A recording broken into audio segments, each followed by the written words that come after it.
Hello everyone, जैसा कि आप सभी लोगों का सीआरपीएफ हेड कांस्टेबल का एग्ज़ाम यहाँ पर 22 फरवरी से शुरू हो गया था, जो कि 28 फरवरी तक चलना है। और आज है आपका 25 फरवरी और आज के दिन आपका कोई एग्ज़ाम नहीं, यानी 3 दिन पहले आपका एग्ज़ाम हो चुका है और 3 दिन 26, 27 और 28 को आने वाले दिनों में होना है। तो यहाँ पर कुछ इंपॉर्टेंट क्वेश्चंस करवाने वाले हैं जो कि आपके पूछे जा सकते हैं। तो चलिए शुरू करते हैं। पहला क्वेश्चन है कि मीराबाई चानू किस खेल से संबंधित हैं? तो यहाँ पर वेट लिफ्टिंग आपका राइट आंसर हो जाएगा, यानी साहिकोम मीराबाई चानू एक भारतीय भारोत्तोलक हैं जिन्होंने आपके टोक्यो ओलंपिक में भारत का पहला पदक जीता हुआ था। इन्होंने 202 किग्रा भारोत्तोलन के साथ आपकी इनकी कैटेगरी जो थी वो 49 यानी कि 49 किलो वर्ग में इन्होंने पदक जीता हुआ था। यह इनके अगर संबंधित राज्य की बात करें तो ये मणिपुर इम्फाल की रहने वाली हैं और उन्हें वर्ष 2018 में खेल रत्न से भी सम्मानित किया जा चुका है। तो ये सारे फैक्ट याद रखना है क्योंकि ये क्वेश्चन आपके पूछे जा सकते हैं। नेक्स्ट क्वेश्चन है कि 2011 की जनगणना के अनुसार उत्तर प्रदेश के बाद दूसरी सबसे ज़्यादा जनसंख्या किस राज्य की है? तो महाराष्ट्र आपका राइट आंसर हो जाएगा, यानी सबसे ज़्यादा जनसंख्या 2011 की जनगणना के अनुसार उत्तर प्रदेश की है और उसके बाद आपके महाराष्ट्र की दूसरे नंबर पर आती है, यानी महाराष्ट्र की आपके दूसरे नंबर पर आती है। तो चलिए आपको अब वहीं बिहार की बात करें तो बिहार आपका तीसरे नंबर पर आता है और चौथे नंबर पर आपका पश्चिम बंगाल और पाँचवें नंबर पर आपका मध्य प्रदेश आता है। नेक्स्ट क्वेश्चन देखेंगे। नेक्स्ट क्वेश्चन है कि राष्ट्रपति बनने की न्यूनतम आयु कितनी होनी चाहिए? तो 35 वर्ष यहाँ पर राइट आंसर हो जाएगा, जो कि राष्ट्रपति बनने की न्यूनतम आयु होती है। और राष्ट्रपति से जो संबंधित अनुच्छेद है आपका, यानी आर्टिकल आपका कितना होता है राष्ट्रपति से संबंधित, तो वो 52 यानी कि 52 आपका अनुच्छेद यहाँ पर राइट आंसर हो जाएगा, जो कि राष्ट्रपति से संबंधित होता है। वहीं अगर अभियोग की बात करें तो आर्टिकल आपका जो 61 दिया हुआ है, यानी आपका अनुच्छेद 61 जो होता है वो राष्ट्रपति के महाअभियोग से संबंधित होता है। तो ये आपको याद रखना है क्योंकि इस तरह के क्वेश्चन पूछे जाते हैं। नेक्स्ट क्वेश्चन है कि महाराष्ट्र के अंधेरी ईस्ट उपचुनाव 2022 की विजेता कौन नहीं है? तो ऋतुजा लटके यहाँ पर राइट आंसर था, जो कि आपके 2022 में महाराष्ट्र का अंधेरी ईस्ट का उपचुनाव होता है और विजेता रही हुई थी। नेक्स्ट क्वेश्चन है कि 2004 में संगीत नाटक अकेडमी पुरस्कार किसे मिला था? तो कला मंडलम वासु पिसारोड़ी यहाँ पर राइट आंसर था, जिन्हें कि 2004 में संगीत नाटक अकेडमी पुरस्कार से सम्मानित किया गया था। नेक्स्ट क्वेश्चन है कि विश्व का सबसे बड़ा लोकतांत्रिक देश कौन सा है? तो भारत यहाँ पर राइट आंसर हो जाएगा, जो कि विश्व का सबसे बड़ा लोकतांत्रिक देश आता है और यह दुनिया का दूसरा सबसे अधिक आबादी वाला देश है। और इसके बाद बात करें तो आपका अमेरिका आता है, लेकिन सबसे अधिक अगर जनसंख्या दृष्टि की बात की जाए तो आपकी चीन की है। उसके बाद दूसरे नंबर पर भारत की जनसंख्या आती है, यानी जनसंख्या की दृष्टि से दूसरे नंबर पर है। और वहीं अगर हम क्षेत्रफल की दृष्टि से बात करें तो आपका यहाँ पर 7वें नंबर पर आता है। और क्षेत्रफल की दृष्टि से जो पहला आपका देश है वो रसिया यानी कि रूस आपका आता है। नेक्स्ट क्वेश्चन है कि संगमरमर का रासायनिक फॉर्मूला क्या होता है, यानी रासायनिक सूत्र पूछा गया है। तो CaCO3 यानी कैल्शियम कार्बोनेट यहाँ पर राइट आंसर हो जाएगा, जो कि संगमरमर का रासायनिक सूत्र होता है। और संगमरमर का जो रासायनिक सूत्र आपका CaCO3 है और यह एक अकार्बनिक रासायनिक यौगिक होता है। नेक्स्ट क्वेश्चन हम लोग देखेंगे आगे बढ़ के। नेक्स्ट क्वेश्चन है यहाँ पर कि सातवाहन राजवंश का शासनकाल कब से कब तक चला था? तो 30 ईसा पूर्व से लेकर के आपका 200 ईस्वी तक आपका सातवाहन राजवंश ने शासन किया हुआ था।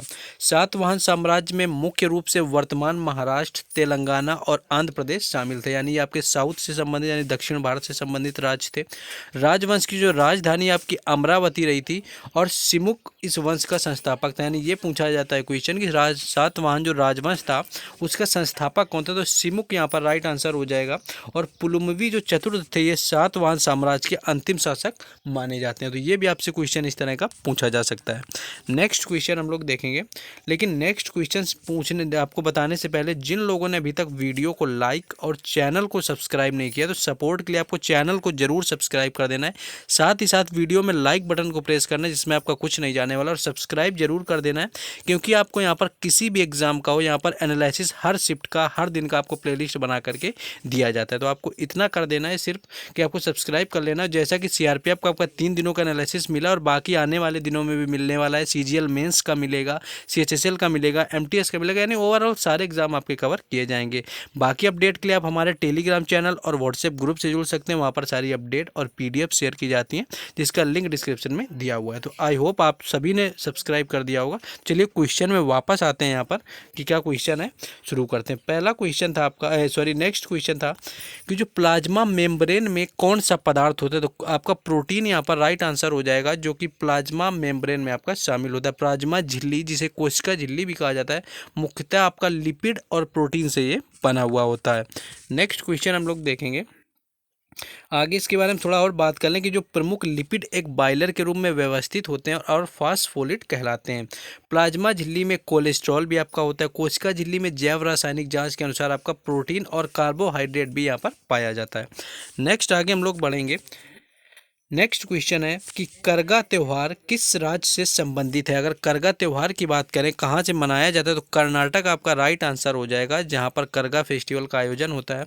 और करगा भारतीय राज्य कर्नाटक के सबसे पुराने और व्यापक रूप से मनाए जाने वाले त्योहारों में से एक है। करगा थिगला समुदाय का एक त्यौहार है, यानी थिगला समुदाय आपका कर्नाटक में पाया जाता है, जो इस समुदाय के लोग आपका करगा त्यौहार मनाते हैं, जो हिंदू चंद्र कैलेंडर के महीने में आपका मनाया जाता है। करगा कर्नाटक का एक लोक नृत्य है जो देवी द्रौपदी को समर्पित होता है। यह वार्षिक उत्सव स्त्री शक्ति का जश्न मनाता है। नेक्स्ट क्वेश्चन हम लोग देखेंगे। नेक्स्ट है आपका कि क्षत्रिय नृत्य किस धर्म से संबंधित है। तो क्षत्रिय नृत्य की बात करें तो यह आपके हिंदू धर्म से संबंधित है और यह भारत के 8 शास्त्रीय नृत्यों में से एक है, जो कि असम राज्य का, यानी भारत के उत्तर पूर्वी राज्य असम का शास्त्रीय नृत्य माना जाता है। और इसके अगर हम बात करें कि ये शुरुआत किसने करी थी या इसके गुरु कौन माने जाते हैं, तो शंकर देव आपका राइट आंसर था, जो कि क्षत्रिय नृत्य के यहाँ पर गुरु माने जाते हैं। नेक्स्ट क्वेश्चन है कि निम्नलिखित में से कौन सा आपका फूड श्रृंखला में आता है। ऐसा एक क्वेश्चन पूछा गया था, आपको जौ बाजरा दिया हुआ था, तो चावल आपका उसमें सबसे अप्रोप्रिएट आंसर था, जो कि आपका खाद्य श्रृंखला से संबंधित आता है। नेक्स्ट क्वेश्चन है कि महाराष्ट्र विधानसभा में सबसे कम उम्र के अध्यक्ष कौन बने। तो सबसे कम उम्र के आपके अध्यक्ष पूछे गए थे, तो राहुल नार्वेकर आपका राइट आंसर हो जाएगा, यानी देश के सबसे कम उम्र के स्पीकर बने हैं राहुल नार्वेकर, जो कि महाराष्ट्र विधानसभा में था। तो ये क्वेश्चन यहाँ पर पूछा गया था। नेक्स्ट क्वेश्चन हम लोग देखेंगे आगे। नेक्स्ट आपका था कि असहयोग आंदोलन किस अधिवेशन में शुरू हुआ था। तो ये आपका नागपुर का अधिवेशन होता है 1920 में।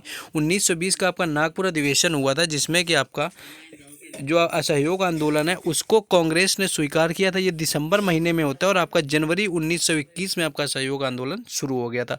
इसके अलावा आपका कलकत्ता में भी अधिवेशन होता है 1920 में, जिसमें आपके अधिवेशन में इस बारे में बात की गई थी, यानी दिसंबर 1920 में आपके नागपुर में भारतीय राष्ट्रीय कांग्रेस अधिवेशन हुआ है। और इसके अध्यक्ष की बात करें तो लाला लाजपत राय इसके अध्यक्ष रहे हुए थे। वहीं कार्यक्रम के उद्देश्य की बात करें तो आपका असहयोग आंदोलन समर्थन था और ये आपका 1920 में शुरू हुआ था। और इसके जो नेता की बात करें वो महात्मा गांधी रहे थे, जो कि आपका चौरी चौरा घटना हो जाने के कारण गांधी जी ने इसको स्थगित कर दिया था। नेक्स्ट क्वेश्चन है कि छठी पंचवर्षीय योजना का लक्ष्य कितना था। विकास दर की बात करें कि आपका छठी पंचवर्षीय योजना कितनी थी, तो 5.2 आपका विकास लक्ष्य रखा गया था। कुल अब तक आपकी 12 पंचवर्षीय योजना हुई थी, यानी अंतिम पंचवर्षीय योजना आपकी 12वीं पंचवर्षीय योजना थी, जो कि आपकी 2012 से लेकर के 2017 तक चली भी हुई थी। तो 2017 तक आपकी चली हुई थी, उसके बाद आपकी कोई पंचवर्षीय योजना नहीं हुई है। नेक्स्ट क्वेश्चन है कि क्षेत्रफल की दृष्टि से सबसे छोटा राज्य कौन सा है। यहाँ पर छोटा राज्य ने एक्चुअली आपका केंद्र शासित प्रदेश पूछा गया था, क्योंकि छोटा राज्य की बात करें आपका तो गोवा आ जाएगा सबसे छोटा, लेकिन सबसे छोटा केंद्र शासित प्रदेश है जो कि लक्षद्वीप आपका हो जाएगा, वहीं सबसे बड़ा आपका दिल्ली हो जाता है। नेक्स्ट क्वेश्चन है यहाँ पर आपका क्वेश्चन देखते हैं कि राजस्थान में गणगौर नृत्य किस देवी की पूजा की जाती है। तो गणगौर नृत्य जो आपका होता है राजस्थान का एक धार्मिक त्यौहार है, जिसमें पार्वती जी यानी गौरी देवी की पूजा होती है। और इस दिन आपकी कुंवारी लड़कियां और विवाहित जो महिलाएं होती हैं वह शिव जी और पार्वती जी की पूजा करती हैं। तो ये क्वेश्चन यहाँ पर पूछा गया था। नेक्स्ट क्वेश्चन हम लोग देखेंगे कि नालंदा जो विश्वविद्यालय है उसकी स्थापना किसने की हुई थी। तो कुमार गुप्त आपका राइट आंसर हो जाएगा, यानी कुमार गुप्त ने बिहार के नालंदा विश्वविद्यालय का स्थापना किया हुआ था। और यह आपके गुप्त सम्राट थे, यानी आपके वंश से संबंधित रहे थे। उन्होंने आपके महेंद्र आदित्य नाम की जो उपाधि थी उसको धारण की हुई थी। गुप्त राजवंश के दौरान आपका स्थापित किया गया था और बख्तियार खिलजी के द्वारा इसे नष्ट कर दिया गया था। और यह पूर्व या लंबे समय तक एक उच्चतम विश्वविद्यालय के रूप में बना रहा हुआ था।